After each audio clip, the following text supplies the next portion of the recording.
Nothing like being the last to know you're the punchline in your own marriage. I'm hunched over my laptop at 11 p.m., debugging code that's been driving me insane for 3 days, when I hear Talia giggling behind the bathroom door. Not her usual laugh. This is different, breathier. Before we dive deeper into this story, I have one small request. Please subscribe, drop a like, comment, and hit that hype button to boost this channel so more people can discover these incredible Reddit stories. No, Marco, he's completely clueless, she whispers into her phone. I could come over tonight if I tell him I'm working late again. My fingers freeze over the keyboard. Marco, the caterer from her company's last event, the guy with the slicked back hair and the cocky smile who kept refilling Talia's wine glass while barely acknowledging my existence. He's so buried in his little computer world, he wouldn't notice if I moved out tomorrow, she continues, her voice dripping with contempt. I sit there in the dark, the glow from my monitor casting shadows across our wedding photo on the desk. 15 years of marriage, and this is how I find out it's over. Through a bathroom door, listening to my wife plan her next betrayal. My name is Ian Kessler, and I'm a software developer in suburban Minneapolis. I'm 39, slightly overweight, and apparently married to a woman who thinks I'm an idiot. Until 5 minutes ago, I thought we were just going through a rough patch. Turns out, I've been going through it alone. The bathroom door opens, and Talia emerges in her silk robe, phone tucked away, wearing that fake smile she's perfected over the past year. Still working? She asks, her voice saccharine sweet. You know, normal husbands spend time with their wives. Normal wives don't schedule their affairs during bathroom breaks, I want to say. Instead, I just nod and turn back to my screen. I might have to work late tomorrow, she says, already moving toward the bedroom. Big event coming up. You understand, right? Sure, I reply, my voice steady despite the rage building in my chest. I understand perfectly. After she disappears into the bedroom, I quietly download a backup app onto our shared computer. Within minutes, it's syncing with her phone, uploading months of texts, calls, and photos. If Talia wants to play games, she's about to discover she picked the wrong opponent. I've always been underestimated. In high school, I was the quiet kid who everyone assumed would amount to nothing. In college, professors overlooked me for flashier students. Even at work, my boss treats me like I'm lucky to have a job, despite the fact that I've single-handedly kept their servers running for 5 years. But being underestimated has its advantages. People don't see you coming. The next morning, Talia leaves early for a client breakfast, kissing my cheek with lips that probably tasted another man 12 hours earlier. I wait until her car disappears around the corner, then open my laptop. The backup app has been busy. 8 months of messages between Talia and Marco Vasquez. 8 months of my wife describing our marriage as a joke, our private life as non-existent, and me as a pathetic loser who deserves whatever he gets. But it's not just the affair that makes me freeze. It's the details. How they've been meeting in our house when I'm at work, how she's been using our joint credit card to pay for their hotel rooms, how they've been laughing about my failed startup, my receding hairline, my complete obliviousness to their relationship. There's one message that particularly catches my attention. Don't worry about Ian. He's too weak to do anything even if he found out. The man hasn't shown a spine in 15 years. I lean back in my chair and smile for the first time in months. Talia's about to learn that quiet doesn't mean weak and patient doesn't mean stupid. I call my best friend Eli, who owns a dive bar called Murphy's on the east side of town. Eli's the kind of guy who looks like he could bench press a pickup truck with arms covered in tattoos and a beard that would make a lumberjack jealous. He's also surprisingly smart and has been telling me for years that Talia treats me like garbage. Kessler, he booms when he picks up. Please tell me you're calling to say you finally grew a pair and left that ice queen. Not exactly, I say, but I need to use your gym, and maybe get some advice on how to destroy someone's life without going to prison. There's a pause, then Eli's laugh rumbles through the phone. Now you're talking my language. Come over. We need to discuss strategy. Murphy's sits in a strip mall between a pawn shop and a laundromat, exactly the kind of place Talia would never set foot in, which makes it perfect for planning her downfall. The bar is dark and smells like beer and old leather, with a small boxing gym in the back room where Eli trains local kids and the occasional adult looking to work out their frustrations. I find Eli behind the bar, polishing glasses with a towel that's seen better days. He takes one look at my face and pours 2 whiskeys without being asked. She's cheating, I say, not bothering with small talk. I know, he replies, sliding the glass across the bar. Question is, what are you going to do about it? I was hoping you'd have some ideas. Eli grins, and I remember why people cross the street when they see him coming. Oh, I've got ideas. But first, tell me everything. I spend the next hour laying out the evidence. The phone calls, the messages, the credit card receipts. Eli listens without interrupting, occasionally nodding or making notes on a napkin. Marco Vasquez, he says when I finish, runs that high-end catering company downtown. Thinks he's God's gift to middle-aged housewives. You know him? Know of him. Guy's got a reputation for sleeping with clients. His ex-wife comes in here sometimes, drinks too much, and talks about what a piece of shit he is. Eli leans forward. Here's what we're going to do. You're going to get in shape, get your confidence back, and then we're going to make them both wish they'd never heard your name. I don't want to do anything illegal. Who said anything about illegal? The best revenge is perfectly legal. It just requires patience and planning. He stands up and walks toward the gym. Come on. If you're going to fight, you need to look like you can win. 3 weeks into my new routine, and I'm already feeling different. Not just physically, though the daily boxing sessions with Eli have started to show results, but mentally. There's something clarifying about hitting a heavy bag while imagining Marco's smug face. Talia hasn't noticed the changes yet. She's too busy with her work projects to pay attention to her husband's sudden interest in fitness, which is perfect, because I need her distracted while I gather more evidence. The backup app has been a goldmine. I now have recordings of phone calls, screenshots of deleted messages, and a detailed timeline of every lie she's told me over the past 8 months. But more importantly, I've discovered that Talia and Marco aren't just having an affair, they're planning to make it permanent. According to their messages, Talia is going to file for divorce after her company's big anniversary gala next month. She plans to claim I've been emotionally abusive and financially irresponsible, hoping to get alimony and half of everything I've worked for. Marco has already promised to leave his wife and move in with Talia once the divorce is final. They've thought of everything except the possibility that their victim might fight back. You're looking better, Eli says as I finish my workout. More confident. How's the home situation? Talia's getting sloppy, I reply, unwrapping my hands. Yesterday I found a receipt for a hotel room in her purse. When I asked about it, she said it was for a client meeting. The Marriott doesn't usually host catering consultations in their honeymoon suite, Eli observes dryly. Exactly. She's so confident I'm an idiot that she's stopped being careful. I sit down on the bench and grab my water bottle. I think it's time to let Marco know he's been spotted. What do you have in mind? I pull out my phone and show Eli a photo I took last night. Marco's BMW parked in my driveway at 10 p.m. while I was supposedly at a work conference that got canceled at the last minute. I'm thinking of leaving him a little note. That evening, I wait until Marco's car appears in my driveway. Talia had texted me earlier about working late on a difficult client, so I knew what to expect. I watch from the kitchen window as Marco swagger up my front walk like he owns the place. After giving them an hour, I slip outside and approach the BMW. It's a nice car, newer and more expensive than anything I could afford on my salary. I wonder if Talia has told him about the life insurance policy she convinced me to increase last year. I slide a folded piece of paper under his windshield wiper and retreat to the house. The note is simple. Thanks for keeping my seat warm, Chef. Next time, try not to park so close to the motion sensor light. Your host. 2 hours later, I'm pretending to sleep when Talia slips into bed, reeking of cologne that definitely isn't mine. Her phone buzzes immediately with a text from Marco. He knows we need to talk. Talia's response makes me smile in the dark. Impossible. Ian's too stupid to figure it out. Probably just a coincidence. The next morning, Talia is more nervous than usual, checking her phone constantly and jumping every time it rings. She keeps glancing at me during breakfast, as if trying to determine whether I know something or if I'm really as oblivious as she believes. Everything okay? I ask innocently, looking up from my laptop. Fine, she snaps. Just work stress. Maybe you should cut back on the late nights. You seem exhausted. Her laugh is sharp and humorless. Some of us have demanding careers, Ian. Not everyone gets to sit at home playing with computers all day. It's the kind of comment that would have hurt 6 months ago. Now it just fuels my determination. You're right, I say mildly. I should probably get out more. Maybe take up a hobby.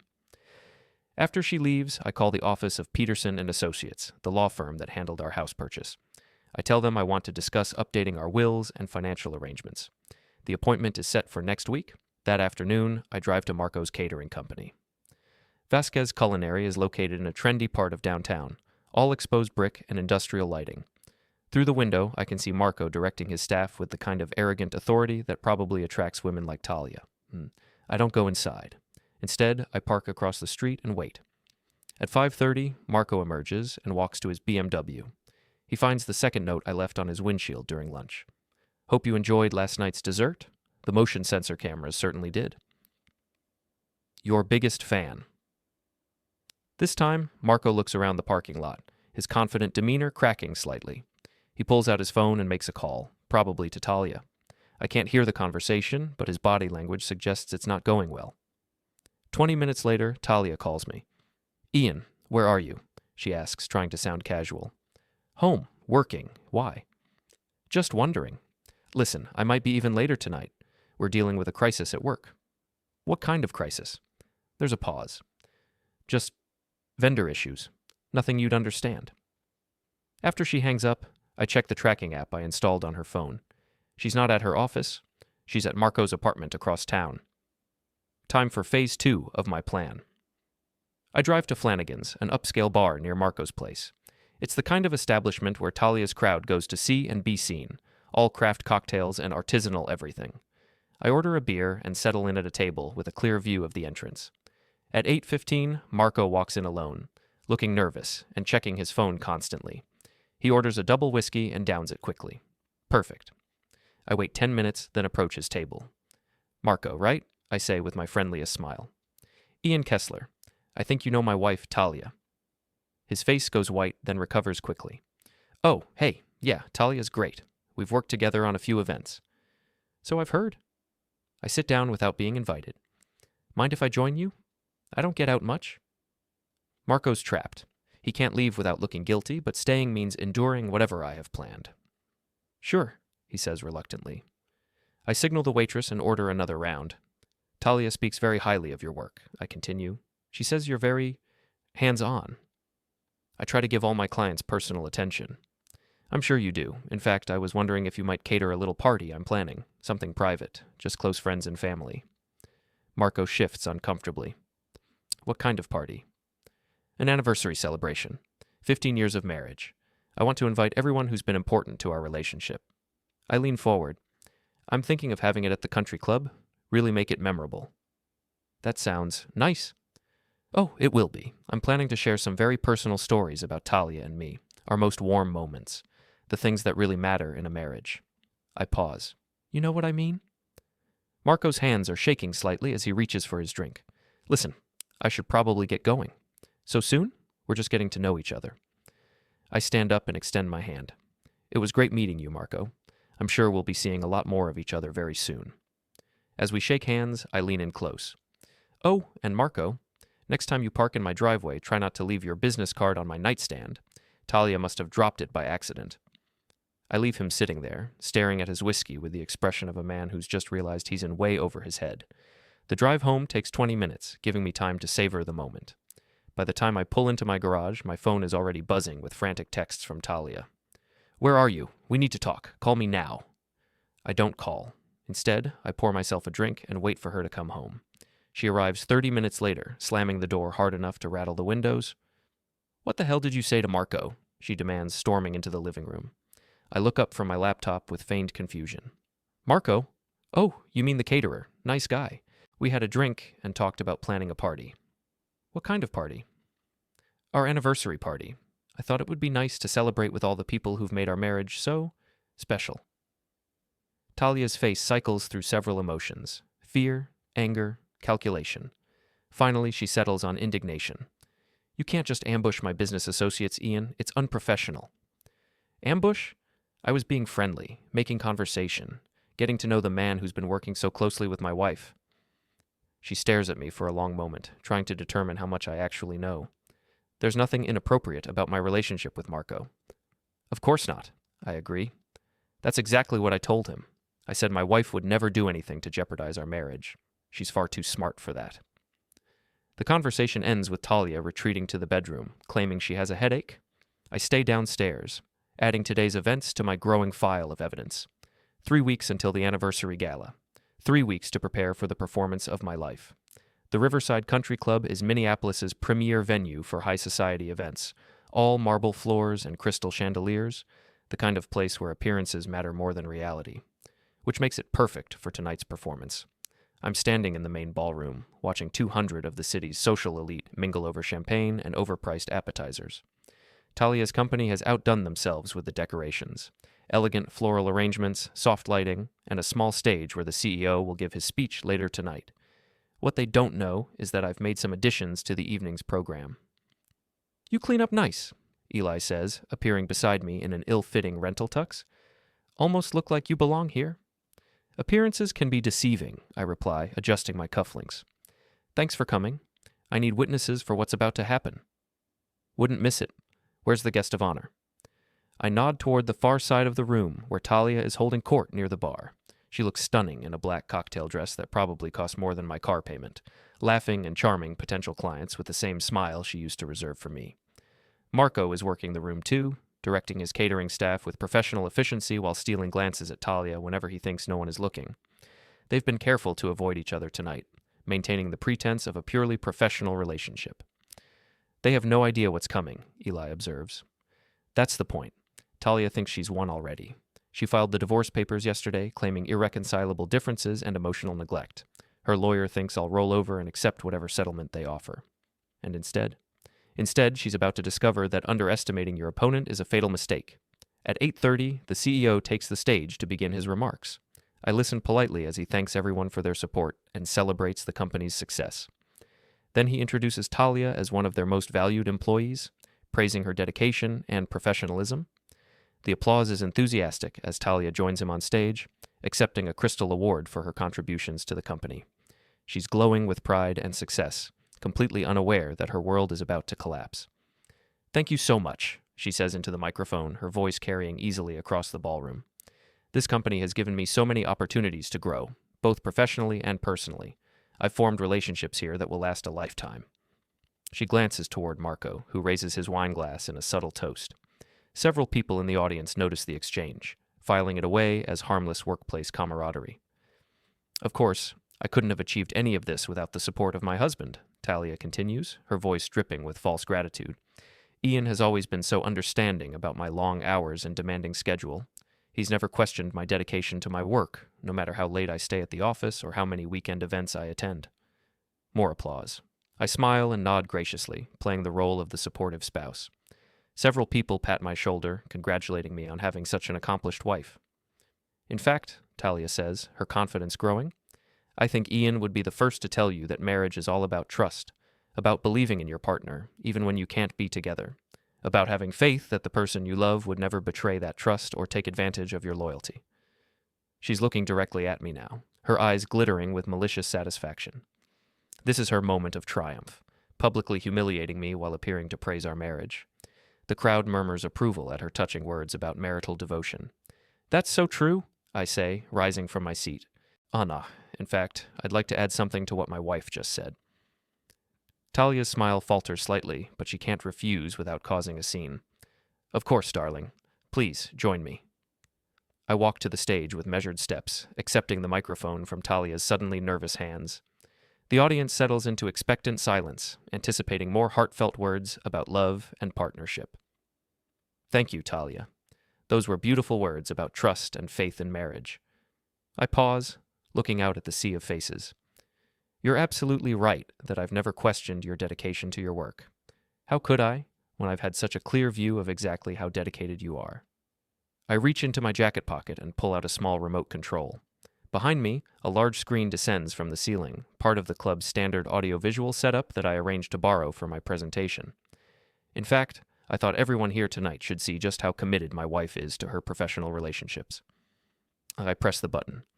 The screen lights up with a photograph of Marco's BMW in our driveway, timestamp clearly visible. The audience murmurs in confusion, not yet understanding what they're seeing. "This was taken last Tuesday night," I explained conversationally. "While I was supposedly at a conference in Chicago. Talia was working late on a very important project." The next slide is a hotel receipt, enlarged, so everyone can read it clearly. "The Marriott Downtown Presidential Suite, charged to our joint credit card, for a very intensive client consultation, I'm sure." Talia's face has gone completely white. She's frozen on stage, unable to speak or move. In the audience, I can see Marco pushing toward the exit, but Eli and two of his friends are blocking the doors. "But why tell you about my wife's dedication when I can show you?" I continue, my voice still calm and friendly. "Talia, you said marriage is about trust, about believing your partner would never betray you. I couldn't agree more." I press the remote again. This time, an audio file begins playing through the sound system, crystal clear and unmistakably Talia's voice. God, I can't wait until this divorce is final. Ian is such a pathetic loser. The man hasn't satisfied me in years. At least you know how to treat a real woman, Marco. The ballroom erupts in shocked whispers and gasps. Talia stumbles backward, her face a mask of horror and disbelief. In the audience, several people are pointing at Marco, who has stopped trying to escape and is standing frozen near the back wall. That was recorded 3 days ago, I announce, during one of their many professional consultations. But wait, there's more. The next audio clip is even more damaging, Marco's voice this time, describing in graphic detail what he plans to do to Talia once they're living together. The crowd is riveted, unable to look away from the train wreck unfolding on stage. 15 years of marriage, I say, my voice finally showing emotion. 15 years of working double shifts to pay for her lifestyle. 15 years of believing her lies about working late and weekend conferences. And this is how she repays that trust. Talia finally finds her voice. Ian, please, you don't understand. I understand perfectly, I cut her off. I understand that you've been stealing from our joint accounts to pay for hotel rooms. I understand that you've been planning to divorce me and take half of everything I've earned. And I understand that you think I'm too weak and stupid to fight back. I turn to address the audience directly. Ladies and gentlemen, I want you all to know that the woman standing beside me has spent the last 8 months conducting an affair with her business associate, using company resources and our marital assets to fund their relationship. She's lied to her employer, her friends, her family, and most of all, to me. The room is completely silent now, except for the sound of Talia's ragged breathing. Several people are recording with their phones, capturing every moment of her public destruction. But the most insulting part, I continue, is that she actually thought I wouldn't find out. She believed I was so pathetic, so blind, so completely beneath her notice that she could carry on this charade indefinitely. I walk closer to Talia, who is now visibly shaking. You were wrong about me being weak. You were wrong about me being stupid. And you were definitely wrong about me not fighting back. The CEO of Talia's company pushes through the crowd and climbs onto the stage, his face flushed with anger and embarrassment. This is completely inappropriate, he hisses. Both of you need to leave immediately. Of course, I agree. But before I go, there's one more thing everyone should know. I press the remote a final time. This is a recording of Talia explaining to Marco how she's been overcharging clients and pocketing the difference. I believe the technical term is embezzlement. The final audio clip is devastating. Talia's voice describing how she's been manipulating invoices and splitting the profits with Marco. The CEO's face goes from red to purple as he realizes the legal implications for his company. Security, he shouts, but I'm already walking off the stage. Thank you all for coming tonight, I call over my shoulder. It's been an unforgettable evening. As I reach the ballroom doors, I can hear chaos erupting behind me. Talia is sobbing, Marco is shouting denials, and the crowd is buzzing with excited conversation about the scandal they've just witnessed. Eli meets me in the parking lot, grinning from ear to ear. That was beautiful, man. Absolutely beautiful. She'll never recover from that. That was just the opening act, I reply, loosening my tie. Now the real fun begins. The fallout from the gala is swift and merciless. By morning, videos of Talia's public humiliation are circulating on social media, and by afternoon, she's been fired from her job, pending an investigation into the embezzlement charges. Marco's catering company loses 3 major contracts before the day is over. I'm sitting in Eli's bar, nursing a beer, and watching the local news coverage of the scandal. The reporter is standing outside the country club, describing it as a shocking betrayal that has rocked Minneapolis' social scene. They're calling it the most dramatic divorce revelation in the city's history. You've outdone yourself, Eli says, refilling my glass. Half the city is talking about what happened last night. The other half is watching it on YouTube. It's not over yet, I reply. Talia still thinks she can salvage something from this mess. She left me 6 voicemails this morning, alternating between apologies and threats. What kind of threats? The usual. She'll claim I doctored the recordings. She'll say I was abusive. She'll try to paint herself as the victim of a controlling husband who violated her privacy. Eli snorts. Good luck with that. Pretty hard to claim victim status when there's video of you bragging about stealing from clients. My phone buzzes with another call from Talia. I let it go to voicemail, just like the others. There's nothing she can say that will change what's coming next.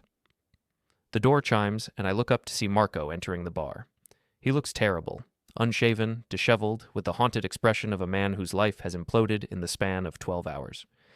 He scans the room until he spots me, then walks over with the determined stride of someone who's made a very bad decision. "We need to talk," he says, his voice tight with barely controlled anger. "Sure," I reply calmly. "Eli, could you give us some privacy?" Eli doesn't move. "I think I'll stick around. Make sure everyone stays civilized." Marco glances at Eli's intimidating bulk and decides not to argue. He sits down across from me, his hands clenched into fists on the table. "You destroyed her," he says. "Talia lost everything because of your little stunt last night." "Talia destroyed herself," I correct. "I just provided the evidence. She loves you, you know.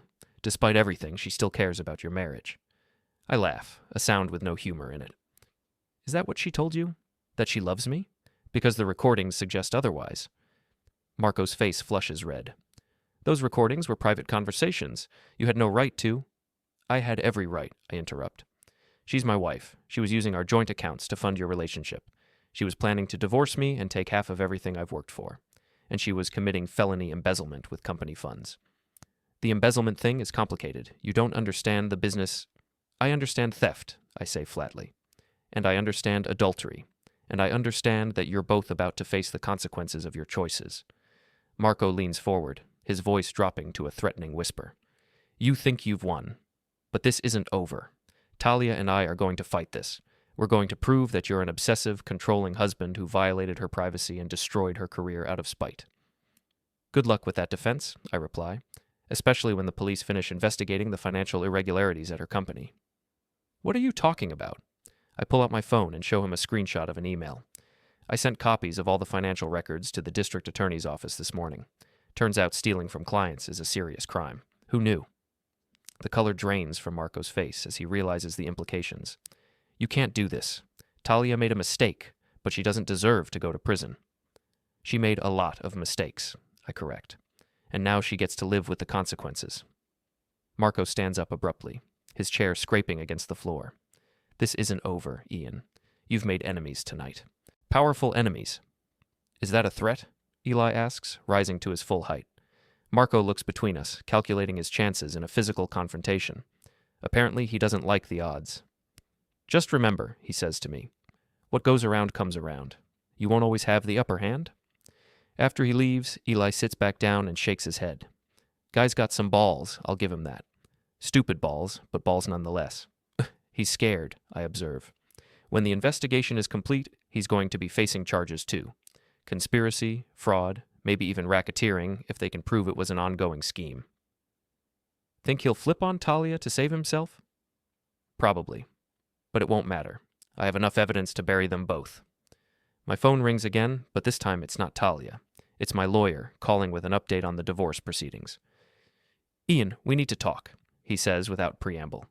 "Talia's attorney is claiming that the recordings you played last night were obtained illegally. They're filing a motion to have them excluded from the divorce proceedings." "Can they do that?" "They can try. But given that the recordings were made on your home computer and phone system, we should be able to argue that you had a right to access them. Still, it's going to complicate things." "What about the financial evidence?" "That's solid. The bank records and credit card statements clearly show unauthorized use of marital assets. Combined with the embezzlement investigation, Talia is not going to get the settlement she was hoping for." After I hang up, I sit in the quiet bar, processing everything that's happened. 6 months ago, I was a naive husband who trusted his wife completely. Now I'm orchestrating her complete destruction with the cold precision of a chess master. The transformation should probably disturb me more than it does. "You okay?" Eli asks. "You look like you're having second thoughts." "No second thoughts," I reply. "Just thinking about how much my life has changed." "Regrets?" I consider the question seriously. Do I regret discovering Talia's affair? Do I regret the public humiliation? Do I regret destroying the life we built together? "No," I say finally. "No regrets. She made her choice when she decided to betray our marriage. I'm just making sure she faces the full consequences of that choice." "And Marco?" "Marco was collateral damage. He knew Talia was married when he started sleeping with her. He participated in the embezzlement scheme. He threatened me tonight. Whatever happens to him, he brought it on himself." Eli nods approvingly. "You've changed, you know. 6 months ago, you would have just filed for divorce and tried to move on with your life. Now you're playing hardball with the best of them." "Maybe I finally learned that being nice doesn't get you anywhere. Maybe I realized that sometimes you have to fight fire with fire." Or maybe you just discovered that you're better at being ruthless than you thought? I finish my beer and stand up to leave. Maybe, but there's still one more move to make. What's that? I smile, and for the first time in months, it reaches my eyes. Talia's parents are having their 40th wedding anniversary party next weekend. Big celebration, all their friends and family. Talia was supposed to give a speech about love and commitment. And I just RSVP'd as her +1. After all, we're still technically married. Eli's laughter follows me out into the night, where I'm already planning the final act of my revenge. The Kessler family reunion happens every 5 years at Talia's parents' house in Edina, one of Minneapolis's most affluent suburbs. It's a tradition that goes back generations, a celebration of family, success, and the American dream achieved through hard work and determination. This year's gathering is particularly special because it coincides with Robert and Margaret Kessler's 40th wedding anniversary. The guest list includes aunts, uncles, cousins, family friends, and business associates, all gathered to honor a couple whose marriage has been held up as the gold standard for commitment and fidelity, which makes it the perfect venue for the final chapter of Talia's destruction. I arrive fashionably late, wearing my best suit and carrying a bottle of expensive champagne. The house is buzzing with conversation and laughter. 3 generations of successful, respectable people celebrating everything Talia has just thrown away. Margaret Kessler greets me at the door with a confused smile. She's an elegant woman in her 70s, with silver hair and the kind of understated jewelry that speaks to old money and good taste. "Ian, dear, we weren't sure you were coming," she says, accepting my kiss on the cheek. "Talia said you might be too busy with work." "I wouldn't miss it for the world," I reply warmly. "Where's my lovely wife, by the way?" "In the kitchen, helping with the preparations. She's been so stressed lately, poor thing. Something about problems at work?" "Yes, she's been going through a difficult period, but I think tonight will help put things in perspective." I make my way through the crowd, accepting condolences and curious questions about the unfortunate incident at the country club. Most of Talia's family has heard some version of the story, but they're too polite to ask for details directly. I find Talia in the kitchen, arranging appetizers with the focused intensity of someone trying to avoid thinking about her problems. She's lost weight since the gala, and there are dark circles under her eyes that makeup can't quite hide. "Hello, darling," I say cheerfully. "You look lovely tonight." She spins around, her face cycling through surprise, fear, and anger, before settling on forced politeness. "Ian, I didn't think you were coming." "And miss your parents' anniversary? What kind of husband would I be?" "The kind who's trying to destroy his wife's life," she hisses under her breath. Now, I chide gently. "Let's not make a scene in front of your family. They've already heard enough gossip this week." Talia's hands are shaking as she continues arranging the food. "What do you want, Ian? Haven't you done enough damage?" "I want to celebrate your parents' 40 years of marriage. I want to toast their commitment, their loyalty, their unwavering faith in each other. Don't you think that's worth honoring?" Before she can respond, Robert Kessler enters the kitchen. He's a distinguished man in his mid-70s, retired from a successful law practice with the bearing of someone accustomed to respect and authority. "Ian," he booms, extending his hand. "Good to see you, son. How are you holding up?" "I'm doing well, Robert. Thank you for asking." "This whole business with Talia's job is unfortunate, but these things happen. She'll land on her feet. She always does." I glance at Talia, who is studiously avoiding eye contact. Apparently, she hasn't told her parents the full extent of her problems. "I'm sure she will," I agree. "Talia is very resourceful. She always finds a way to get what she wants." Robert claps me on the shoulder.